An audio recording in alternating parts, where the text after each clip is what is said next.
போன வாரம் ஒன்றிய அரசு டீலிமிட்டேஷன்னு ஒரு மசோதா கொண்டு வந்தாங்க.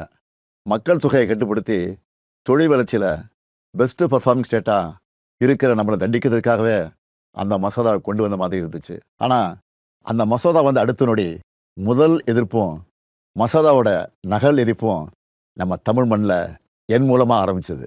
நாம் கொளுத்தின அந்த நெருப்பு தான் இன்னைக்கு கொழுந்து விட்டு எரிஞ்சு அந்த மசோதாவை சாம்பலாக்கி இருக்கு.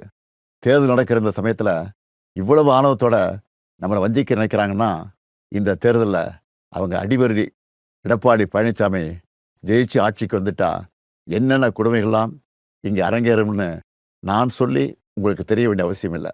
பாஜக மாதிரி மதவாத சக்திகள் திமுகவை இந்துக்களுக்கு எதிரான கட்சின்னு பொய்யான ஒரு பிரச்சாரத்தை பண்ணிக்கிட்டு இருக்காங்க. திமுக ஒருபோதும் இந்துக்களுக்கு எதிரான கட்சி அல்ல. எங்கள் ஆட்சியில் தான் ஆயிரக்கணக்கான கோவில்களுக்கு குடமுழுக்கு பண்ணியிருக்கிறோம். 7,000 கோடி மதிப்புள்ள கோவில் நிலங்களை மீட்டிருக்கிறோம். இப்படி பொய்யான பிரச்சாரம் பண்ணுறவங்களுக்கு ஒன்றே ஒன்று சொல்கிறேன். 60 வருஷமாக திராவிட கட்சிகள் ஆளுகிற தமிழ்நாட்டில் தான் இந்தியாவிலே அதிகமான கோவில்கள் இருக்குது. இன்னைக்கு அதிமுகங்கிற அடிமை கட்சிக்கு ஓனர் பாஜக. அது இது அப்படி இப்படின்னு எப்படி பார்த்தாலும் இதுதான் ஹிட்டான ஆஃபர்.